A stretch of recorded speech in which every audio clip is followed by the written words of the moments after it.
Genre, fantasy. Survivaland. "I'm going to win Survivaland," Raoul declared as he started the computer game. His immobile character suddenly sprang into action on screen. He raced across the desert island, pursued by a sandstorm. "Not today," Latrice warned while moving her character on the screen. "I'll be the last player standing on the island." Juanita stomped her feet. "No way," she insisted. "I always devise a winning game plan." Jackson frowned.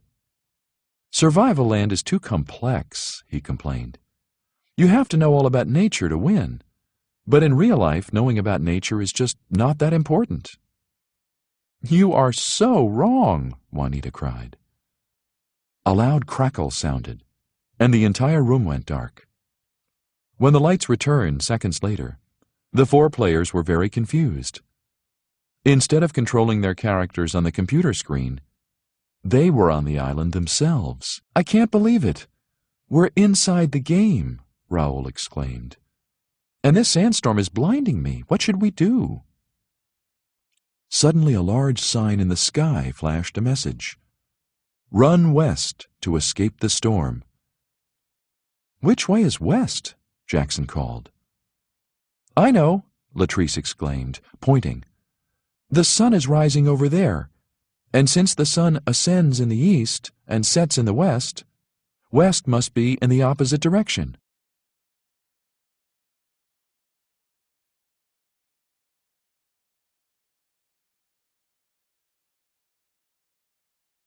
The four players ran until the sandstorm was safely behind them. "Whew, that was close," Raoul gasped with a shortage of breath. Suddenly Juanita shouted, "No time to relax. There's new trouble overhead." The group looked up and saw a gigantic butterfly hovering above them. Juanita feared the monster insect might fly down and land on her head. Just then, Raoul spotted onions growing nearby.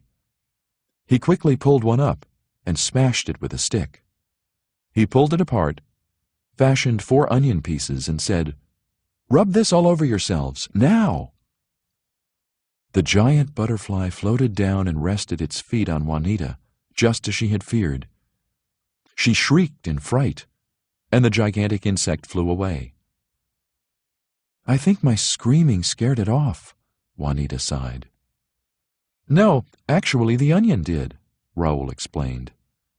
"Because butterflies taste with their feet, I knew that the onion's bitterness would drive the insect away." Jackson looked perplexed. "Huh? Butterflies taste with their feet?" he exclaimed, confused. "Yes," Raoul replied. "Don't you remember learning that last year in science class?" "I guess I was daydreaming that day," Jackson admitted, adding, "Raoul, you're a resourceful friend."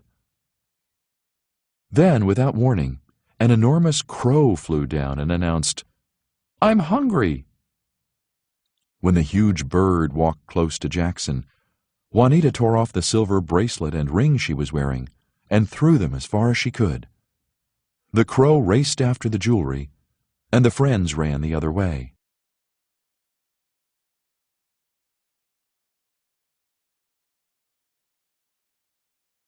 Even after the bird was out of sight, they kept running, and Jackson called to Juanita, "Why did you throw away your jewelry?" Juanita explained, "I read in a nature book that crows are attracted to shiny objects, so I knew the giant bird would go after the jewelry instead of me." "You see," Raoul said, looking at Jackson, "knowing about nature has saved us again from our tormentors."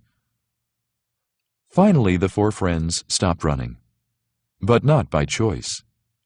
They accidentally tripped over a tree log and landed in gooey mud that covered their faces, making it impossible for them to see. They heard another loud crackle. When the 4 wiped the mud away and opened their eyes, they were back in Raoul's game room, in front of the computer screen. All the mud was gone, and the electric blue sky had become 4 white walls. "We're off the island," Latrice cried. "We survived Survivaland, and all of us returned to a normal civilization." "So who won the game?" Raoul wondered. Jackson declared, "I think we all did. But I feel like the biggest winner, because I've managed to cultivate a new appreciation for nature." "Agreed," the friends cried, as they wondered what game they might like to play next.